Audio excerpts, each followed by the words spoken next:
The content discussed in this podcast is for informational and educational purposes only and should not be construed as financial or mortgage advice. Always consult with a licensed professional before making any decisions regarding mortgages or financial matters. Welcome to the Canadian Mortgage Show. Here are mortgage professionals Alex Pang and Alex Shanks to cut through the BS and educate Canadians on all things mortgages and real estate. Welcome to another episode of the Canadian Mortgage Show. This is episode 21. Alex Pang here alongside my co-host Alex Shanks. Alex, how you doing, buddy? I'm doing pretty good, but I know I'm going to owe you a dinner or a coffee here because last episode I gave you a bet and you went and found the deets and I was wrong. Well, let's get into that in a second. But so what we were talking about last week, I was saying about, man, if you're running for federal office, you should be born in Canada, like in the States. If you want to run for president, they require you to be born in the States. Well, I actually looked it up. So to run for federal office, you do need to be a Canadian citizen and you must be 18 years old on election day, but you do not need to be bilingual. So yeah, nice. I said you did. I thought it would be in the Charter Act or whatever. I kind of thought it would be a thing. So I mean, hey, let's mean you can go be prime minister here. Here we go. Yeah. So here, just being a Canadian citizen. So in theory, it could very well be an immigrant that came from abroad, came here, became a citizen, and could eventually run for office and become prime minister. So the Canadian dream is alive for anybody from abroad. Yeah, and you only have to be 18 years old on election day. So let's see if we get the youngest prime minister in history. Yeah. So I mean, other things going on. I mean, we're nearing the end of January, and I thought we've finished the holidays with all the the drinking, the eating, the family gathering and stuff, and we enjoyed it at the time. But getting older now, getting tired. I want some my routine again. And me being Asian descent, being Chinese, we have Chinese New Year next week, and my goodness, my schedule is already packed, and I'm like, oh gosh. So hey, well, maybe you could ship some of the food over that you get, because I mean, you guys have amazing dinners that way. So you can share the food with me. We have the crazy feast, and growing up, being a kid, I always received the red package money, so we would clean up as a kid. But now the tradition is, as a married person, I need to be giving out the red package money. So what's the average amount? We have tons of people. Amount? So I mean, we have quite a bit of kids in our family, so we're just doing $10 a package. So this going out is costing me close to $200. So I'm like, dang it. You should. Yeah, that's sorry, I can't come this year, guys. New Year's has already happened. Yeah. I'll be back next year. Yeah, exactly. All right, should we get into this? Yeah, let's do it. I mean, this one here, the first one we're going to talk about, people, we're not going to get into the political stuff here, but I mean, how can you have people that push something and then they're going to change their mind? And what we're talking about is both Mark Carney and Chrystia Freeland plan to scrap the carbon tax if elected as a Liberal leader or prime minister. Now, I don't really remember Mark Carney talking about the carbon tax, so hey, I'll give him a fair shot. But how often do we remember Chrystia Freeland saying that this is going to put money back into Canadians' pockets? I was like, what kind of Kool-Aid are you drinking? How does costing us more money put money back in our pockets? I mean, sure, if you feel bad for us, certain you give rebates. us rebates. I'm it doesn't come close to it. And no, you've probably seen the graphs on X about Canada represents less than 1% of the pollution of the world. Us doing this is not going to make a difference. Now, I'm not going to all of a sudden say, hey, let's just ruin the environment because our country doesn't make a difference. But on the other token, if the other big polluters in the world, like China, India, and I guess in the States as well, if they're not on the board, what we're doing with the climate change is not going to work. So we need the whole world to be on board with us. That's where, to me, it's hey, let's put some money and say, hey, even the people the oil and gas people, hey, we're going to charge X amount of money, but this is going to go into a pool to try and better. We're going to work on more wind power, solar power, the carbon tax, like it's just going to the government, and like it's not going anywhere. It's going Yeah. outside of Canada. Yeah, well, and basically, it's just like how any tax that came on, like, do we even know is it going to help the environment, or is it just another way of saying we got more money and we're going to do whatever? And it's just like some like especially in the Lower Mainland, there was a move to get away from plastic bags at the grocery store, and so they were bringing paper bags or reusable bags, most of the time paper, and they're charging us 25 cents a paper bag. I'm like, okay, fine. But does that 25 cent help with like helping with the No, it's environment? just No, going to it their just goes pocket. straight to their pocket. Oh yeah. So I'm like, Oh, they realized that they were going to make money on that thing, and Walmart and them were like, yeah, let's do this. Like I'm on board. oh man, they probably took the whole Chinese restaurant model. Like, you ever go to a Chinese restaurant, it's cash or debit only. And if you want to Yeah. pay by credit card, add 2% because you have to pay the surcharge. You have to pay the surcharge. Yeah. Yeah. Or if you want a takeout container, they'll charge you 50 cents for it. It'll never happen in a Western restaurant or any other restaurant. Yeah. But for a Chinese restaurant, you kind of like, that's to be expected. Yeah, right? exactly. I mean, I used to use like the plastic bags for our garbage bags. Like I had like an actual purpose for them. Yeah. Oh yeah. And they were getting used for multiple times, where now I have to go and buy specific garbage bags. I'm like, I'm just wasting more stuff. Yeah, those specific, maybe those Glad bags or something for your garbage cans in your room, not the big, black big ones, but the small ones, right? Yeah, that would be great. We collect them because that's what we used. And depending on the store, some plastic bags are stronger than the others. The terrible ones are the superstore ones, which they've had holes in them all the time, so it could not be used for any kitchen scraps or anything like that. So Yeah, yeah. But I saw a video of Chrystia Freeland, I think maybe CBC, and they were asking this very question that we're asking: how can you do that?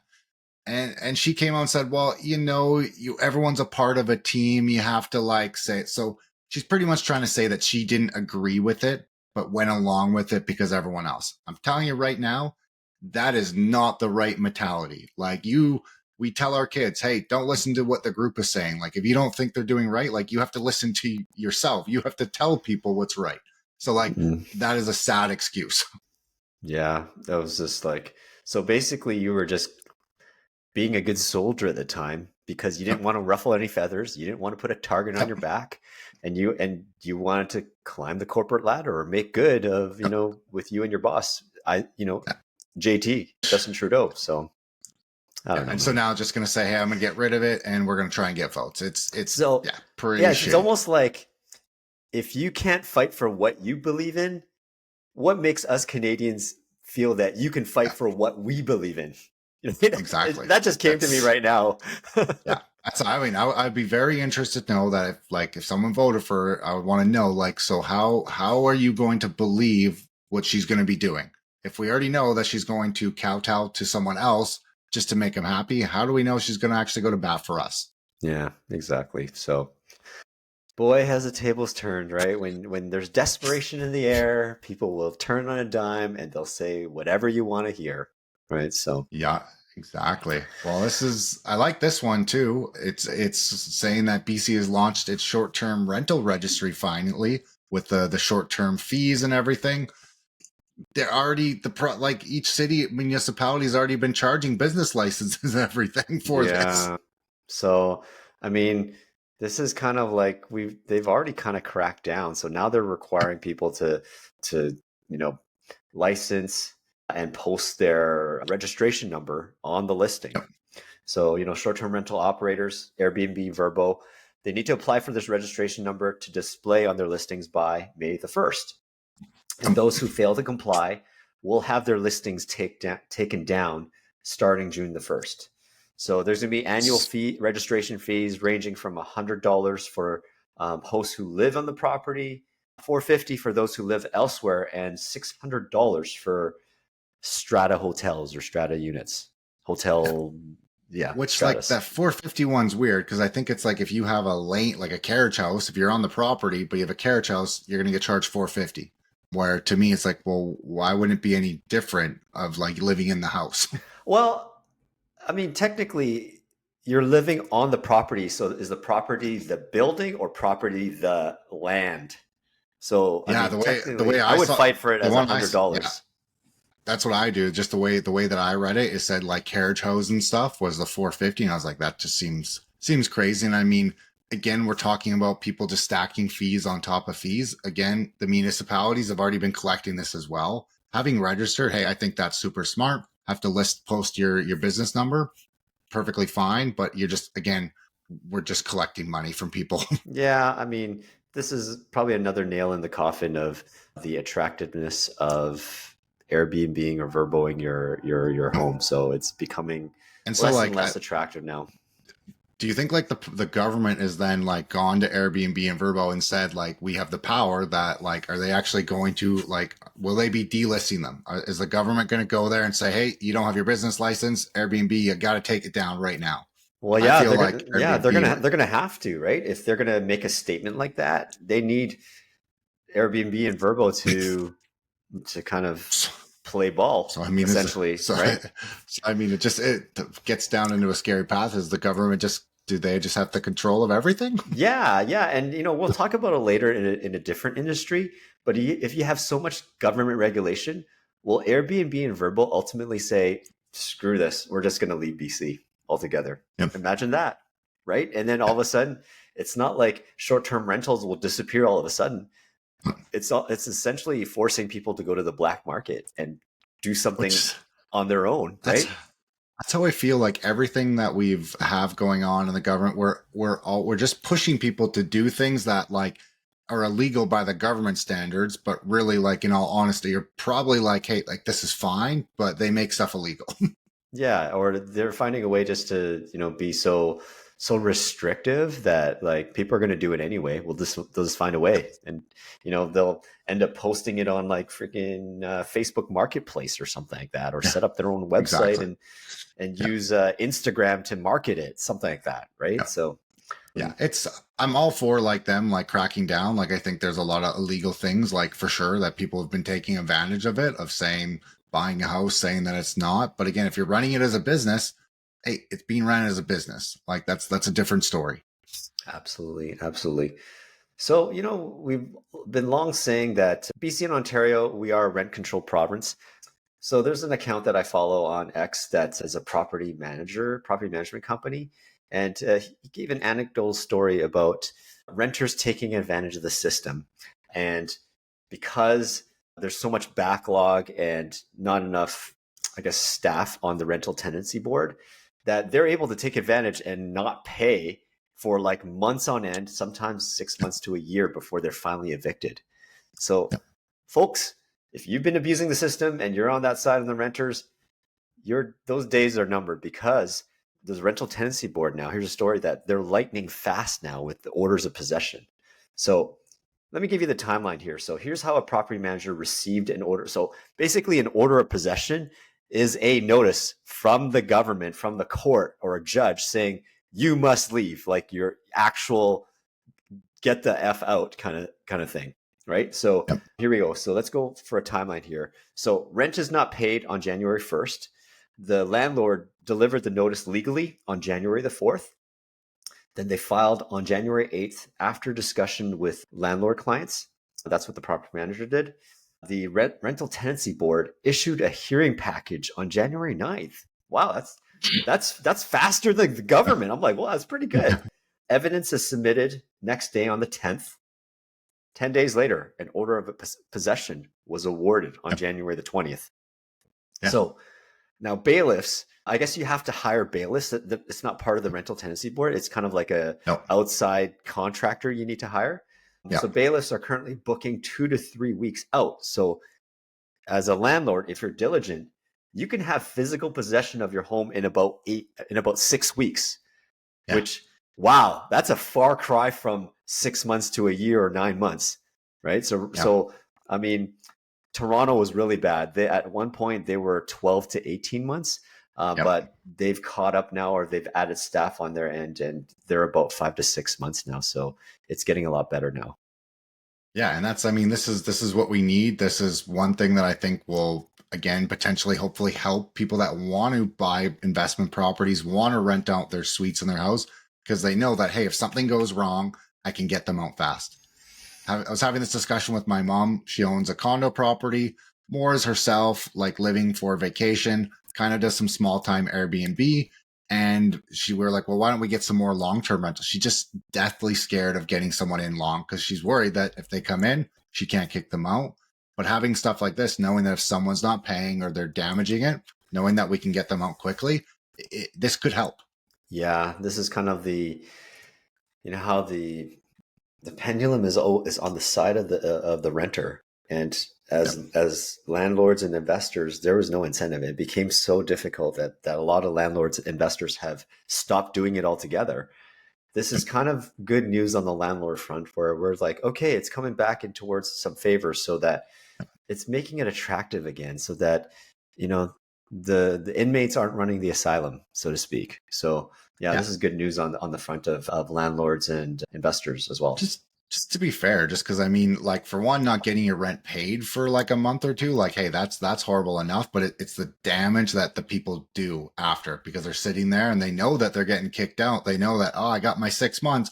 I'm going to wreck this place, and you can't call the cops. You can't do anything about it. Yeah. No, that's a shame. But this is actually good news on the front of that. Yep. Things are turning around. Things are being efficient. Wow. Yeah.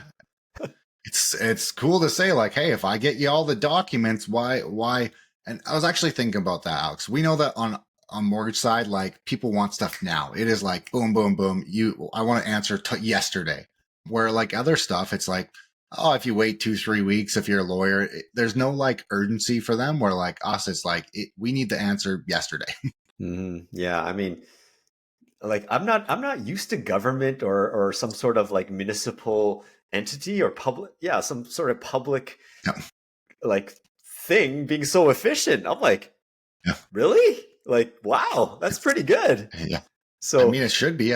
They get upset when other people, when like, hey, construction isn't going on time, they're going to get upset. Like the municipalities, where it's like, hey, let's hold people accountable, and this could work. Yeah, this gives me some hope back into like our society and like our institutions that we trust in maintaining the peace and order of our province. So no, that's definitely good news there.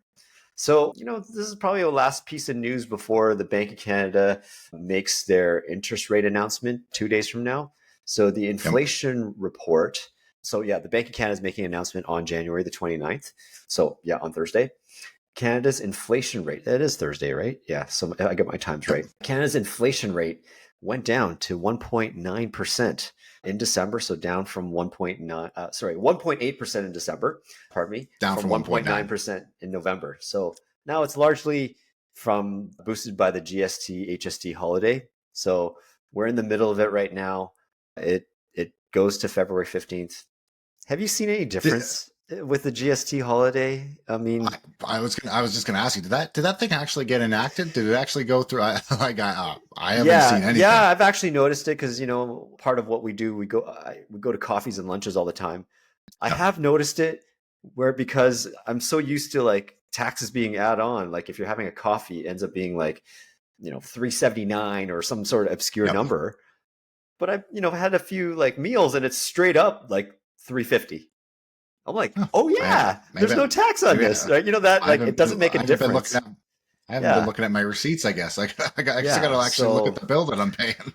I mean, like, I believe even Chrystia Freeland was kind of against the GST holiday too. But I mean, so in other words, is it going to change our lives?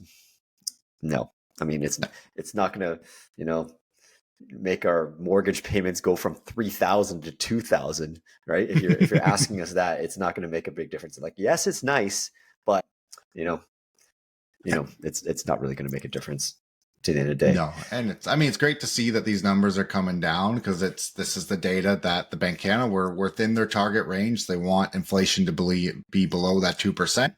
We've been there again. The mortgage interest costs slowed again. Now, the average for 2024 was 20%. We're at 11.7, mainly all from our interest rate cuts, because a lot of people were on the variable rates. And so that's the big portion of why. Oh, I remember when it was peak interest rates in 2022, 2023, Yep.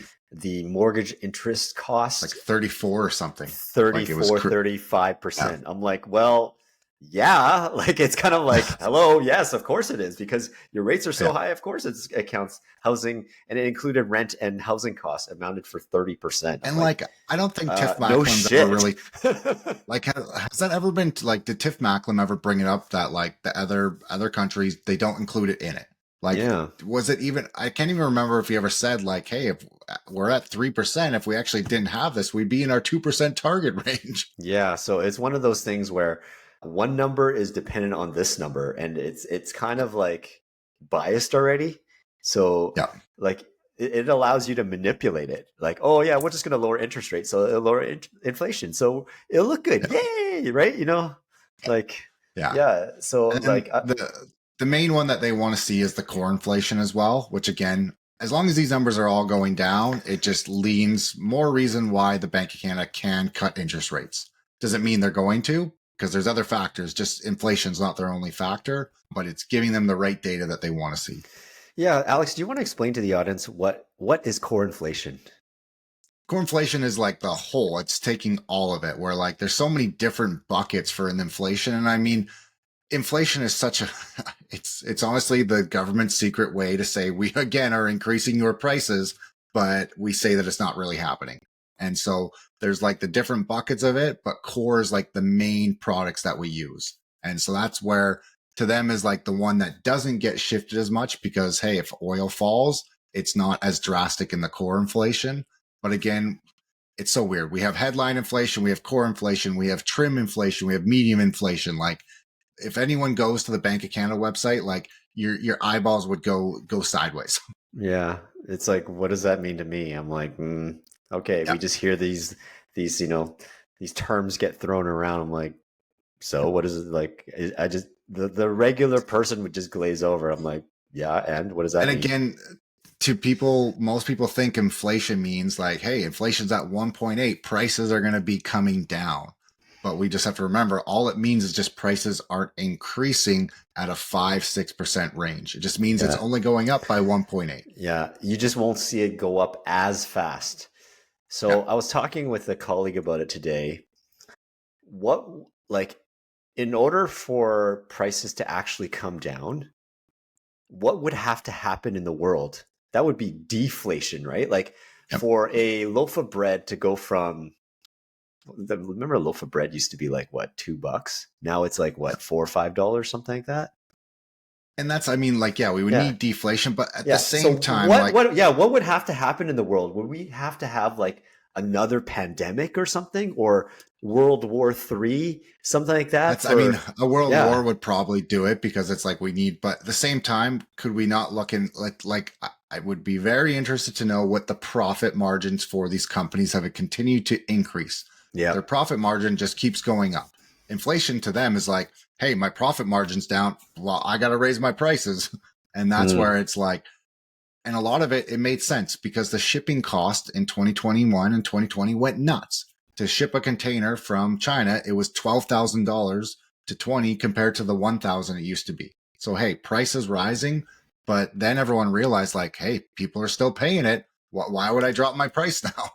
You know what? Come to think of it, when I was mentioning about like World War, another pandemic, if those things happen, I think supply would be restricted and we'd see spikes in inflation because But people would hoard stuff, right? What we yeah, saw during COVID, people started hoarding toilet paper. I'm like, don't you need food in order to need to use the toilet paper? Like, don't, that right? was Those such kind a of weird things. one. Yeah. So I guess deflation would happen. Like, if you're thinking about supply and demand, would that mean because they are making too many things, like they are Yep. Oh, yep. oversupplying? So I So, mean, it could be. You could say it could come like it could be from like like a COVID type of thing, but a pandemic that is like let's say that hits a bunch of people, but it doesn't spread. Like let's say all the 7-year-olds all get hit by something, they all die. That's okay. something that probably would drive prices down because there's less people out there and all these goods going. Right, right, right. So less consumers buying it, or Yeah, like they're not going I to all of a mean, sudden make too much bread just to bring yeah, down prices. they're going to control it by limiting supply and just like, to keep prices high, right? Yeah, and that's, I mean, unless you got Trump said, and I mean, I saw a post of someone like he had all these things said, day one, when I get in, prices are going to be lower. Well, prices haven't dropped. The president, the prime minister, they don't have that control. Like, we have to remember, these people are one person. They're not the ones that control the price of things. Yeah. I mean, in order to control the price of groceries, you need to either you need to lower demand or you need to increase supply. You're not going to like all of a sudden make more cows or make more beef all of a sudden. So, and you're you're going to all of a sudden kill off a bunch of people to reduce the demand. Like, of course you're not like, and now we're getting into conspiracy, tinfoil hat stuff. Like, don't get me started on that. Well, that's, I mean, like, if you go into oil prices, like everyone, like a lot of people don't realize, like the biggest promoters and investors for like green is actually oil companies. They know that like at someday, like their heyday is going to end for oil. And for them, if they drive stuff to the green, well, the supply is going to drop for oil, but the demand is still there. And so they still keep making the exact same amount of money. The supply is limited, but their demand is so high. And that's where it's like, we play in a very small world compared to what other people are doing. Oh yeah. Just like there's a lot of big dogs, like, there's only a few big dogs, but you think there's a lot of choice out there, but they own everything. Like let's say beverages, it's all owned by Coke or Pepsi. So like, okay, I'm going to have Nestea, or I'm going to have ginger ale. Sprite. It's all owned by either Coke or Pepsi, right? Yeah. So like really, and it's the same thing with cell phones. You think you have the Kudos, the Fidos, the Virgin. I'm like, it's all owned by Rogers, Bell, or Telus. So that's Have you seen that guy on TikTok? He lives actually in Vancouver. He does he promotes like BC businesses and everything. He started an internet company. And I didn't realize there's an act in like the telecommunications thing that like pretty much TELUS and Rogers, like in Shaw, well, Rogers, they have all the main structures. Now they have to allow other people to piggyback off that. And so like there's other companies that you can start an internet company, and because all the structures are there, they actually are making money by just not having so much overhead in like office buildings. And so there's these small internet companies that are popping up. And I was like, how the hell are they making money? But I didn't realize they can piggyback off all their infrastructure and still get to do everything. But now they don't have offices. And so they can give it for a really low price. Yeah. So I hear, sometimes I see these ads on an internet company called Tech Savvy that I'm like, who are they? Like, and where did they piggyback off? I believe they might piggyback off of the TELUS infrastructure. So yeah, and legally they have to be allowed to. That's like in the CRTC Act, and it's like, hey, that's interesting. Yeah. So I mean, we need more competition, and I guess that means you need more investment. So we need a government that would promote investment in business our country. Owners. Yeah, and promote business owners, like small business owners. Like that's what we need. Yeah. Okay. Well, speaking of which, we got to talk about our brother or cousin down south. So Trump's officially in power now. He's been sworn in as president, and he is going to impose a tariff, a 25% tariff on Canada and Mexico. It has been delayed to February 1st. He didn't say, he said May. He said, like, I think if I'm going to do it, it's going to be February 1st. Like, I mean, I think there'll be a tariff. I don't think it's going to be 25%. I think there's going to be something there. And I mean, he's using it as like, hey, this is what I could do to you guys. Let's come to the negotiations and let's figure it out. Mm-hmm. Yeah, I know. So there's a lot of things up in the air. Like, how is this going to affect trade? How is Canada going to respond? Like, are we going to retaliate with, imposing tariffs as well? Are we going to cut off our oil and energy supply to the States? Because I believe we supply maybe 60 or 70% of our, like, we export it out to the States. And do we divert it to another country, which doesn't happen overnight? It's like this infrastructure in place, it's like moving a cruise ship. It takes a lot of energy Oh, to divert, well, right? we don't have the right infrastructure for it. Like, I mean, all of our pipelines go into the US. We don't have the right ports to send it off correctly. Same thing with our logs and everything. Everything goes to the US and they refine it. They make it to what everyone wants, and then we buy it back. Yeah. And then like same thing, like I believe we export our electricity too. And I mean, it could be as simple as turning off a switch, but like now you have a whole bunch of power. Like, how do you sell it to someone else? Like, Yeah. do you like you can't like run lines it's not under like the ocean? We don't store it. Yeah, we don't store it. And you can't run lines through an ocean under the ocean and go to like Russia or something. That would take that's like trillions of dollars of investment, if anything. And like, what do you charge a battery pack and then ship the battery pack and just like like when you're thinking Back to the Future, like the gigawatts of all this and like how does that? It's not easy. It doesn't. I mean, that's why. And I mean, I think that's why Trump kind of knows like the power he has. The only thing that and I mean, the thing that he can really destroy us on is the car industry. Is like right now, Ontario does a massive part of it. Detroit, they don't do cars really anymore. But I mean, they have all the manufacturing. They could start it up again. And that's where like a lot of jobs, I mean, Ontario would suffer massively.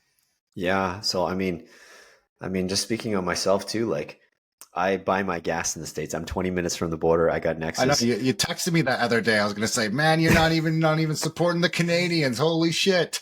Well, you know what? I'm a Canadian. I'm supporting myself. It's cheaper there. Sorry, man. Like I would be expensive to live in the same thing. Yeah, it's expensive to live in this part of the world. You got to find a way to do what you can. And I'm like, this saves me 20% each time. I'm bringing jerry cans, so I've been doing it for 15 years. So I'm not going to do it unless the numbers don't make sense anymore. Exactly. We used to have an electric car, and everyone's like, "Oh, do you do that to like save the environment?" I'm like, "No, like I did this because it was cheaper. It was cheaper for us on a monthly basis." Oh yeah, and to talk about that, it does not save the environment. Right? Because exactly. 100%. Okay, so let's if we're going to get into this debate now for guys, EV lovers out there. So right now the batteries are lithium.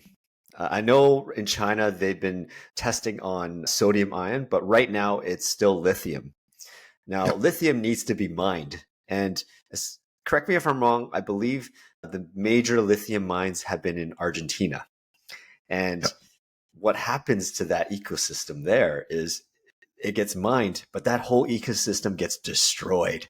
It's almost like they have a desert there. They have to use machines and everything like that are all oil powered and all that. And I mean, it's what happens so that we can't reuse the batteries. There's not a way for us to reuse that. It's not recyclable. Now, of course, like I've spoken to more, EV experts out there.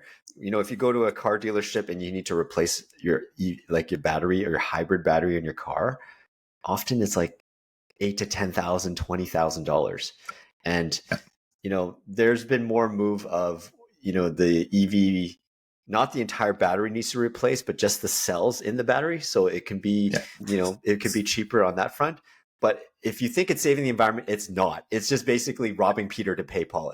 End of the story is you don't want to have to pay money on your gas. So you want to save money. There is a pro and the con to it, The math doesn't work. We got rid of a electric car in August. Our lease came up. The math doesn't work now.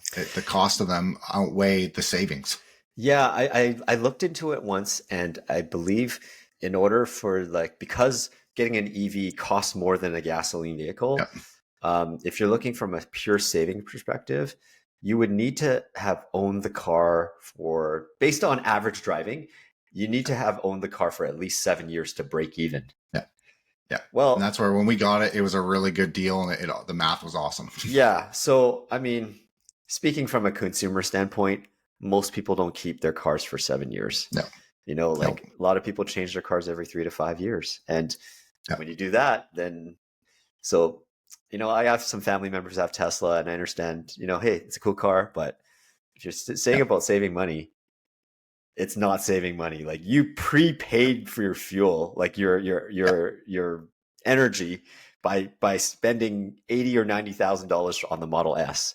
when a Yeah. comparable, what's a comparable gasoline vehicle? An Accord, a Camry, maybe, I right? mean, the hard thing is like even gas, like just every vehicle, like if you're buying a brand new vehicle, everything is so expensive Yeah, now. so let's say S- it's an Accord, for instance. It's not the yeah, best example, but like a comparable, it's 50,000.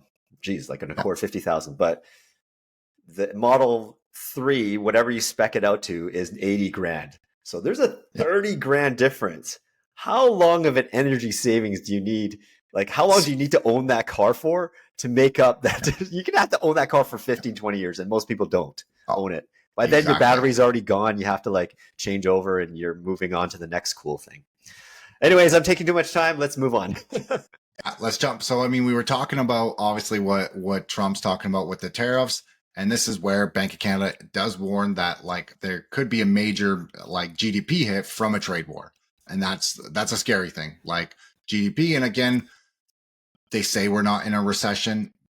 We've been in a recession. If a trade war happened, we would 100% go into a recession. And that's where it gets scary. But hey, if GDP goes down, does that mean that's good for interest rates? They got to stimulate the economy.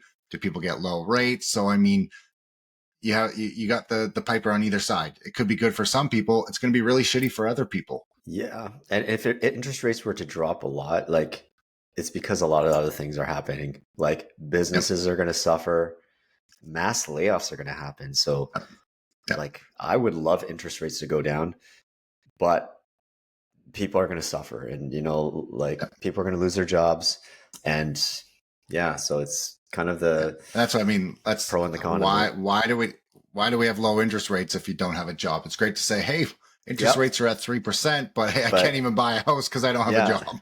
yeah. So it's the saying is it's a recession if my neighbor loses a job. If I Yeah. lose my job, that's a depression. Yeah. So yeah. So Yeah. it sounds good until it And that's happens what to you. exactly. And I can't read the chart that you put on our notes here, Alex. Looking at the time, like 2020, we had a negative 12.7. Is that what our GDP was? Yeah. So 2020, obviously COVID dropped significantly. 1981, we were negative 5.3. 2008, we all know what happened there. We were only at negative 4.4. The other one's getting back there, but they're saying potential trade war, it would bring us to negative 6, which if you take COVID out of there, that would be the worst in all of history for Canada Yeah. in a recession. Yeah. That would be devastating. So I'm, as Canadians, we're nice, we're polite, but I firmly believe that as Canadians, we're not going to take this. We're not going to just lay our hands and let the U.S. Trump do this to us. So Yeah, I'm pretty sure we're going to exactly. retaliate in some sort of manner to not cancel it out, but at least mitigate it to not make it as bad. And it's not going to happen overnight. So this is going to happen probably throughout the rest of this year, right? And Yeah. and what else that muddies the waters is that our government is up in the air right now, right? Yeah. So And we don't that's have a the prime minister, or Trudeau is leaving, so no one's taking him seriously. But they're gonna have to choose a liberal leader who will be the interim prime minister, and let's call a spade, who will be out when the new government comes in, like it or not.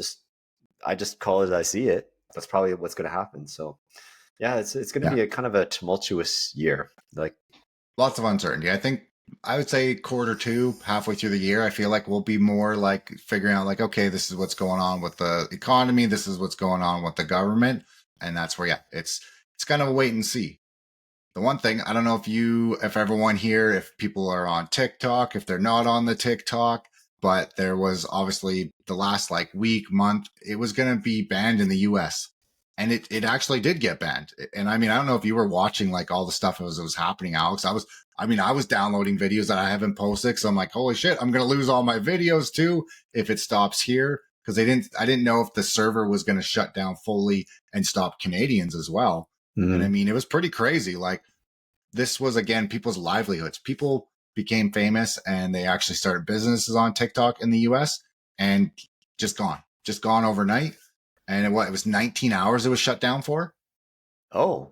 You know what? I haven't even noticed it. Maybe because in Canada they have different servers in Canada, and Well, it didn't shut down for Canadians, but for the US, it shut down for yeah. they couldn't log in, they didn't have access. It was like 19 hours or something. Oh, okay. Because then there was that period where some accounts that I follow, a lot of accounts that I followed who are the Americans, they were doing this goodbye video, Yep. like Everyone was "Thank doing the you." goodbyes. Yep. Yeah, and they're all Yep. crying, and this is like the goodbye Yep. videos, Yep. and they're all be Yep. like, "We're gonna still live on, and we're just gonna move over Yep. to Instagram or whatever."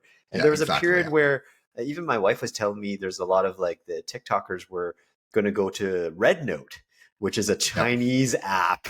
Yeah. It's like you're trying to get It's away, and then people are going to Red Note, that's which is also another yeah. Chinese app. So, Yeah. That's do you guys it's going to I mean, remember why and you're shutting it down?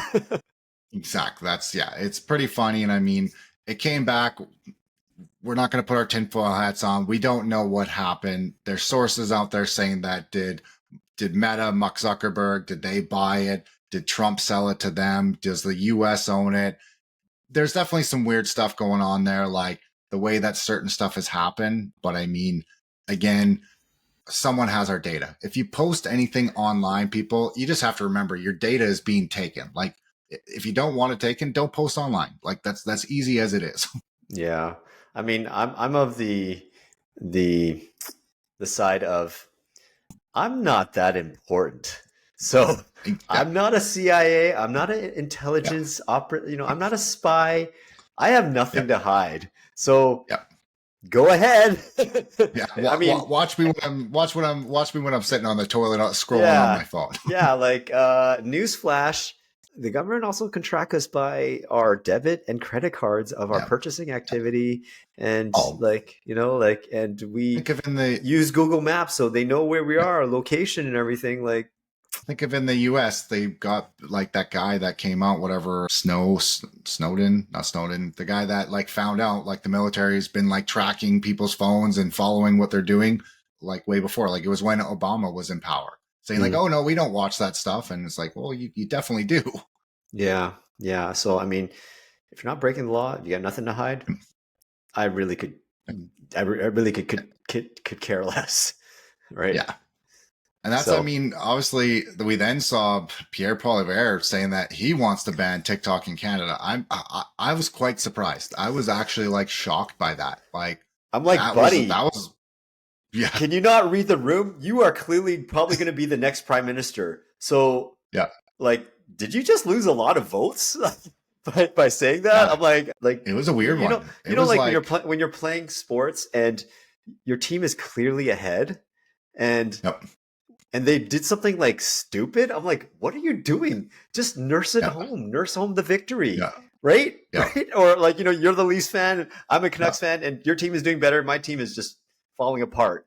But doing simple things, I'm yeah, like our team has been suffering. Like we cannot hold leads in the third period. I'm like, can you just not like lock it down and just nurse it yeah, home, nurse home exactly. the victory? So when I saw Yeah, this about Pierre, I'm like, buddy, what are you doing?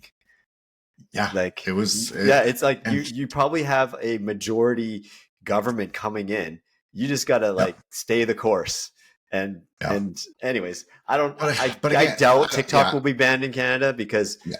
it's essentially censoring free speech. Exactly. That's, I mean, there's been mass and that, yeah, I think we could talk about that on another one. This one, again, we're just talking about how do these big businesses really care about what they do to us? And there's a CBC, sorry, not CIBC investigation reveals that Loblaws, Sobeys, and Walmart have been Hmm. overcharging customers by selling underweight meat. I mean, like they did it to bread. They overcharge people for that, and now again, like when is this? When does this end? Yeah. I mean, my wife was even telling me this isn't actually news. They've actually been caught No. underweighing it or including the styrofoam Yeah, tray with your meats as part of the weight. And yeah. part of this investigation too is almost like, do we need to bring our own scales to the grocery To the stores? checkout and be like, hey, Yeah. no, sorry, Yeah. And you weighed then this wrong. yeah, so they're like now they're encouraging consumers to report it to the Canadian Food Inspection Agency. I'm like, that's great, So like, but they're not going to do what? We anything have to weigh our food. unless you find them, right? Yeah, Like you make you impose a penalty or something. Exactly. That's where there should be people there and be like, hey, you have to pay X amount of money. You're going to have to now have people that are weight checkers. They are going to be a second part of it. And you have to pay this amount of hourly wage till you can prove that you're not going to do this again. Yeah. So, I mean, it's good on CBC for having this investigative reporting, revealing all this underhanded stuff that's happened. It goes on to me thinking about, remember a few years ago, Apple got caught. Like they finally admitted that, when they, doing their sort of software updates, really, they were trying to install stuff on your phone to make it drain your battery faster so that so your 2 or 3 year phone, it encourages the consumer to be like, oh, I need to upgrade my phone because my phone is slow or battery's dying. So, I mean, this is kind of like, yes, it's capitalism, but they're just being underhanded about it. And I have a Samsung. I'm pretty sure they do it as well.